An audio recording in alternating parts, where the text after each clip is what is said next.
Mitch, mate, thanks for your time. I know you're busy and appreciate just being able to sit down and have a chat. Owner and director of Maycock Electrical, a Gold Coast-based electrical company. I want to get a bit of an insight to your backstory and kind of how you got to where you are. Yeah, thanks for having me. No dramas.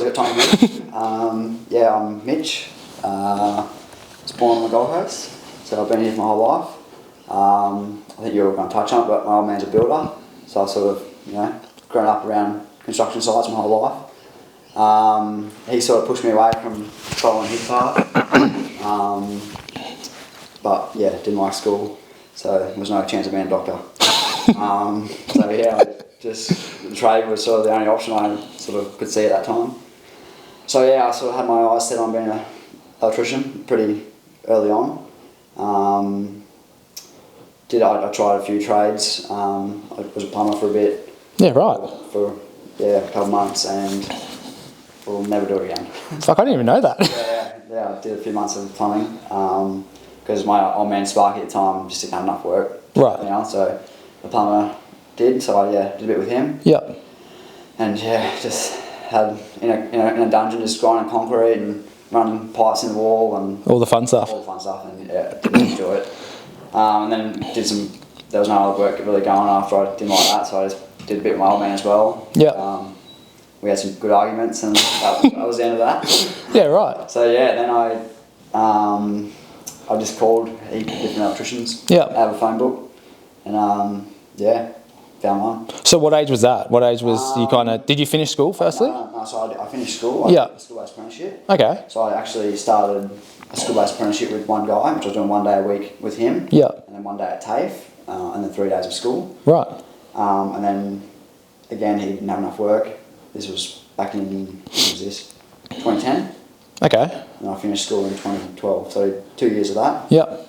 Yes, so 2010 I started doing some work experience. 2011, 2012 I did school-based apprenticeship. Right, so how long now have you had Maycock Electrical? I started in Excuse me. 6 years. 6 years? 6 years of Maycock Electrical now. Yeah. Fuck, time flies. It does, it's definitely gone fast. It's pretty well my backstory. Yeah, beautiful. So hang on, I just want to touch on your dad. I know he's a builder. Yeah. Did you say he was an electrician beforehand? No, he was a builder. Okay, and he pushed you away from that. He didn't want you. Away from building. He thought I could do something better. Right, okay. So you were exposed to the industry pretty young anyway? Yeah, I was always, as a kid, sort of going to his sites and throwing timber around the yard and having fun. Had a love for it at an early age, or? When I was really little, I had a lot of love for the bobcats that used to be flying around his sites. Yeah. And I was I just watched the bobcats and excavators drive around. Yeah. But never really had a passion for building, to be honest. Okay, yeah, fair enough. I always did that, so I just sort of, you don't really want to do it. I mean, I was doing it at that age. I was sort of, always looking at other Find your own path a little bit. Yeah. So, yeah. Beautiful, and I guess we're lucky we get to work together.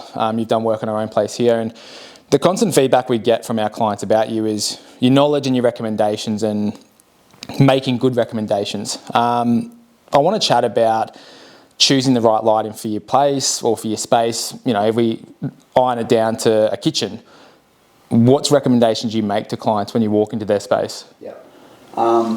Generally clients have a bit of a rough idea of what they want, and then I'll just sort of give them my idea of what they want. Yeah. For a kitchen, I always push the strip lighting under the cabinetry. I'm sure you love that. Extra work, cheers mate. Yeah. So I just think it gives a really good feature and a really good effect. Yeah. It's really good lighting under the cooktop, good lighting on the bench. So, but yeah, I always just, once I see every job's different. Yeah. Once I'm there, I just sort of give my idea of what I think, and yeah. Do you think choosing the wrong lighting for a space can have an impact on it, like especially visual or? Yeah, well, I think you never have enough lighting. Yeah. You can always dim it down if it's too much.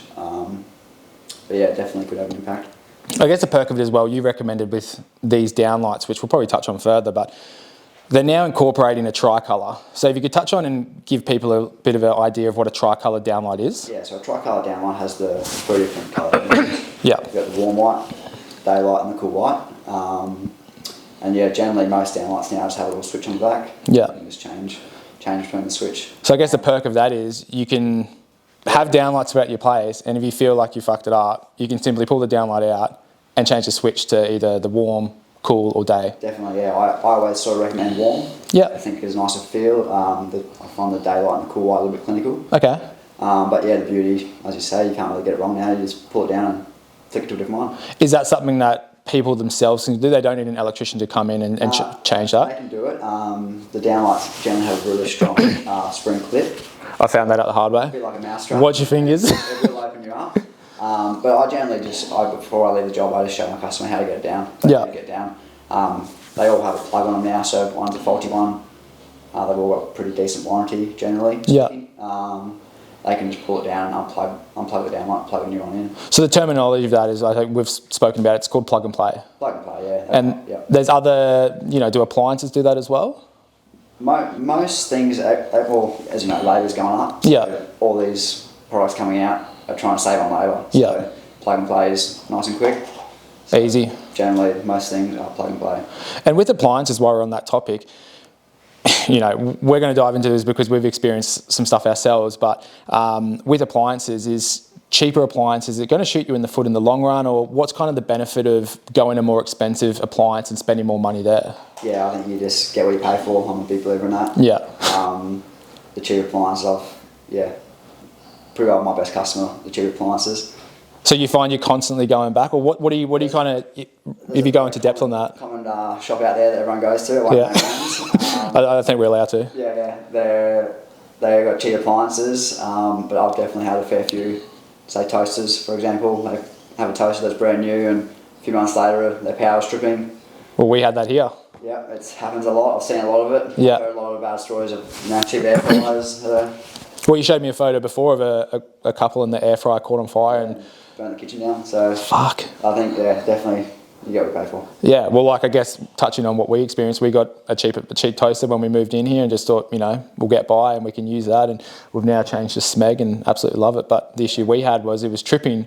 I'm calling you like, fuck, what do we do? Yeah. And it turns out it was a toaster. So generally easy fix. Some people struggle, but that sort of thing is an easy fix. So with appliances as well, the energy rating on them can it affect your electricity bill? Like, more lighting or higher voltage, wattage, whatever it is, the terminology, appliances, can that have an impact on your electricity bill? Yeah, well, cheap appliances have cheaper parts, they have compressors that, probably draw more current than a more expensive compressor.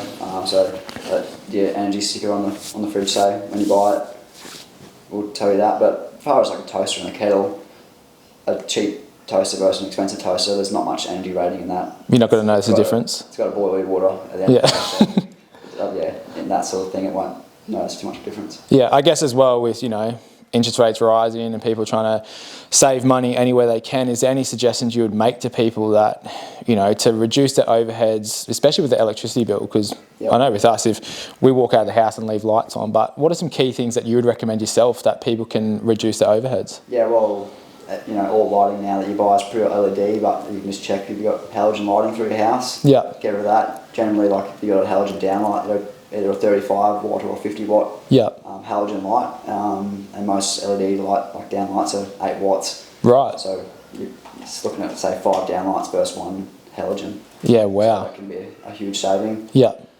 In the way of energy saving, shorter showers, less hot water. Yeah, okay, yeah.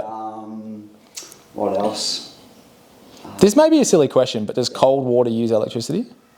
No. It doesn't, so only hot water? Only hot water. I was just thinking, I don't know, that's a silly question. Hot water, cold water is not going to use any electricity, just the heater. You have a hot shower for long. Yeah. Obviously your heater's going to kick back in and heat more water. So maybe just so at the health benefit, have cold showers. I've been trying to do it, but it's especially in winter as well, it's only get colder. It got a bit cold, I went, oh mate, I'll finish with a hot shower now. Yeah, exactly.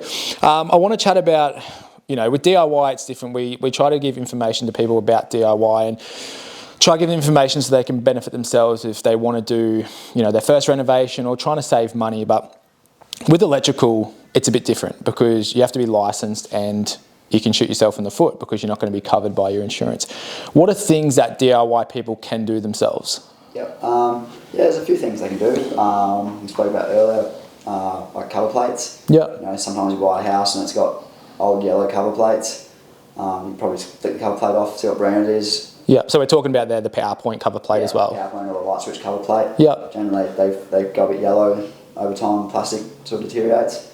Yeah, you can just flick one of them off, see what brand it is, go down to the supplier or wholesaler and show them what it is, and I'm sure they can get that. Yeah. So places like Bunnings and stuff, they sell that kind of stuff, or are they limited Bunnings there? would have some brands. Yep. I know Bunnings have like HPM, which some old houses would have. Okay. But most of the switches I see are generally like a Clipsal switch. Yep. Which Bunnings don't stock. So that will be behind the cover plate or be on the PowerPoint? Yeah, generally if you pull the cover plate off, it'll probably say either on the back of the cover plate or on the PowerPoint you'll see a Clipsal. But if you just take the cover plate into the supplier as well, they'll be able to tell you straight away. And what other suppliers would you recommend? Ideal Electrical.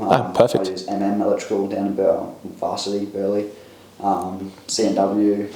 Yep. All around the coast pretty well. Yeah, beautiful. Other DIY things, as I said, a lot of downlights, plug and play. You can swap out downlights to a different style of downlight. You can get different, all different types. Okay. Anything else? Like, what about garden lighting, or is there? Yeah, we can do 12-volt strip lighting and all the 12-volt lighting. Yep. As long as you're confident, I'm sure you can do a good job of that. Just depends on warranty as well. Like some, suppliers won't warrant it if you're not an electrician. Yeah. So with that downlighting, you don't have to be licensed, so that's definitely something they can do. As long as it's got a plug on it and you can unplug it and plug it in. Yeah, right. So like unplugging a toaster and plugging a toaster in. Okay, so like perfect for under island benches, kick fronts, and strip lighting. yeah. Strip lighting is it's a little bit different. Okay, sorry. Yeah, so strip lighting. So I'm just talking about downlights, like in the ceiling, like recessed downlights. The strip lighting is you got to solder on. So you have a transformer. Okay. Which is generally a plug and play thing, so it's plugged into a socket. Yep. And then you got out of the transformer drops from 240 volts down to 12 or 24 volt. Okay, and that's something that DIY people could do. Yeah, they could have a crack at that, but then you got to solder on a little wire onto like the strip lighting. Yep.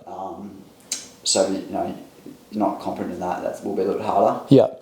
Is there any is stuff like YouTube good for that? If people wanted to research how to do that rather than obviously the costing of getting an electrician out, is there any kind of online stuff that you'd recommend that just provides information on how to do those things? Everything's on YouTube. YouTube. Or you could become a sparking on YouTube. You could probably become a cabinet maker on YouTube as well.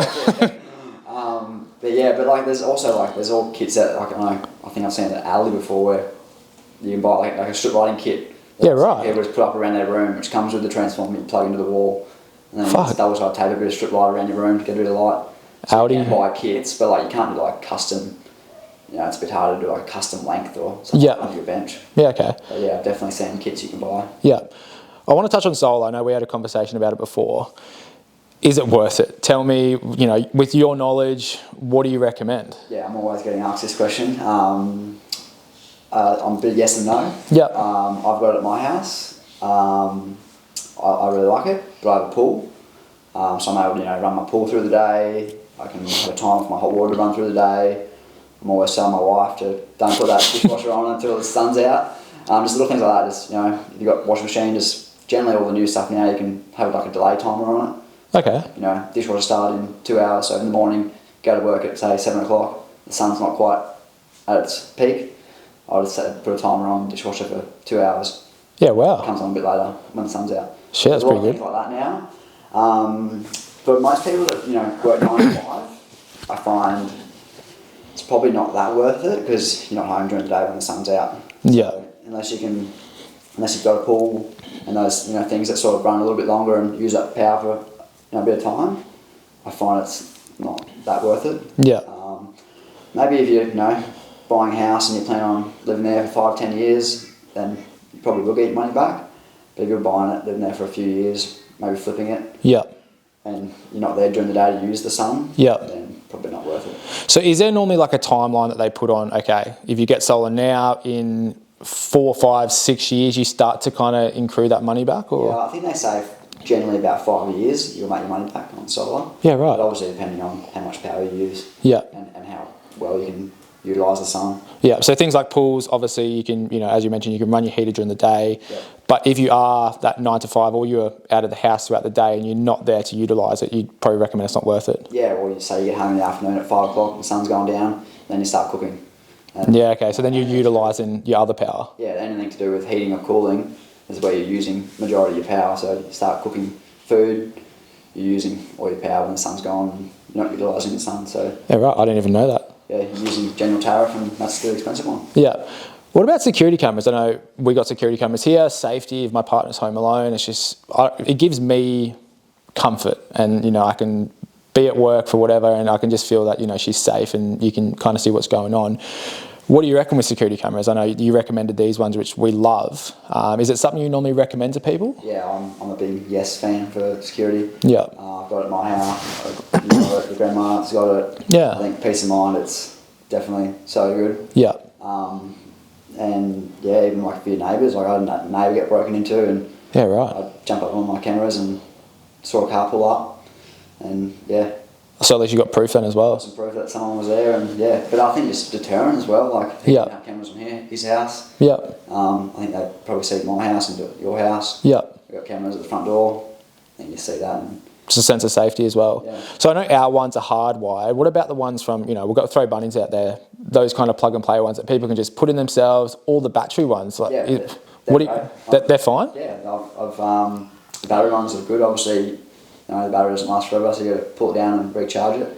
But for a DIY one, they're generally pretty good. Okay. They're obviously Wi-Fi, so if your Wi-Fi's, you know, strength isn't that good in areas, It's going to lack. it's going to not be as good. But in general, I think they're good. It's just a deterrent as well. Yeah. I think especially with like crime rates rising as well. There's so many young kids getting around. Sit on cars left, right and centre, so Yeah. it's definitely good to have. What do you find is probably one of the biggest questions or a common question? I know you touched about solar. You kind of always get asked about solar. What are the other things you're commonly getting asked about that you can kind of, you know, put forward now? Obviously, smoke alarms are a big thing at the moment. Yeah. There's that new rule change in sale 2022. What is that rule, if you don't mind me asking?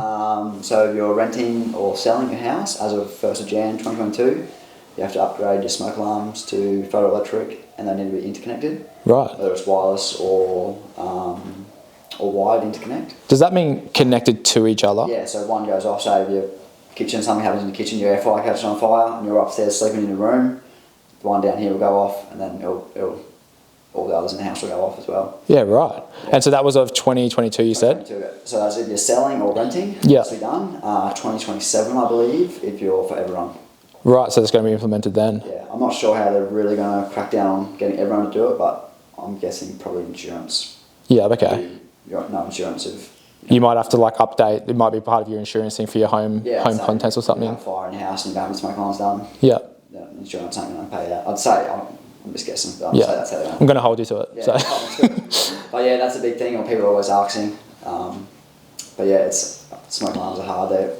They go off for small things, you know. They got to detect smoke, so they can detect insects and go off for insects. Yeah, right. But also, you know, there's a lot more smoke alarms in the house now, so a lot more nuisance alarms. Yeah. Is there anything you see on the market? Obviously, you're dealing with electrical products day in, day out. You know, as we've mentioned, I constantly call you and pick your brain about certain things and trust your opinion. So is there certain things that have come out into the market which, you know, you're kind of blown away by, whether it's home smart stuff, or is there anything that's kind of stood out to you? Yeah, definitely.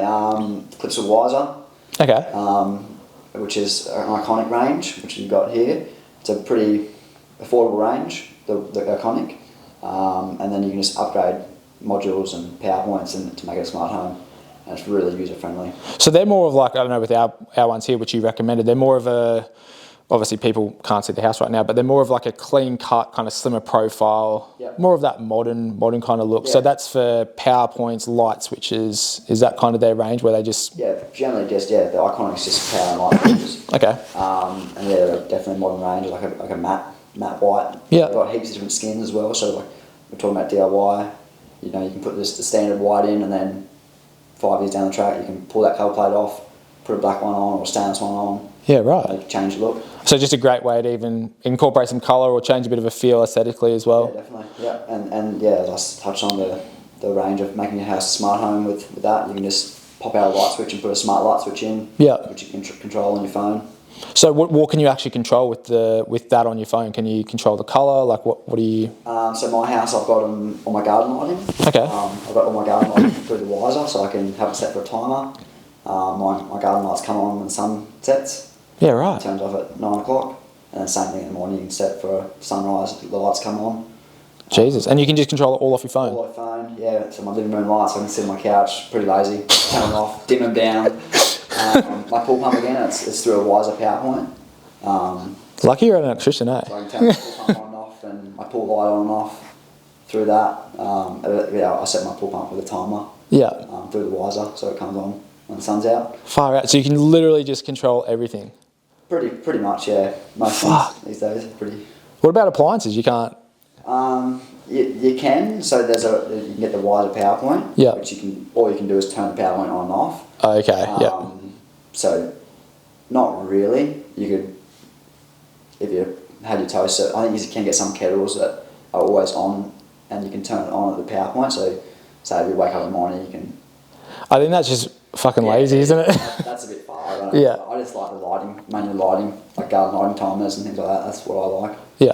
I want to go back to appliances. I know, again, we spoke about it prior to jumping on here, but where do you recommend people go to, especially if they're doing a kitchen renovation and to buy all their appliances? Where's the place you recommend? Yeah, well, I generally go like Good Guys or Harvey Norman, appliances online. If you say you're doing a kitchen reno and you've got multiple appliances to buy, I'd probably just jump online, just find a brand you want, sort of compare online. Yep. I always find if you go in store and you'll be buying a fair bit, they'll probably look after you and give you a bit of a deal in store. Yep. Whereas you can't really speak to anyone online. Yep. But yeah, Good Guys. I've been shopping there a bit lately and they've been helpful. Yeah, beautiful. You mentioned appliance online, so that's obviously an online website, and they ship to you, and they've got pretty much all appliances on there. Yep, they've put all appliances on there. I find them they've been really cheap, like some brands. Yeah.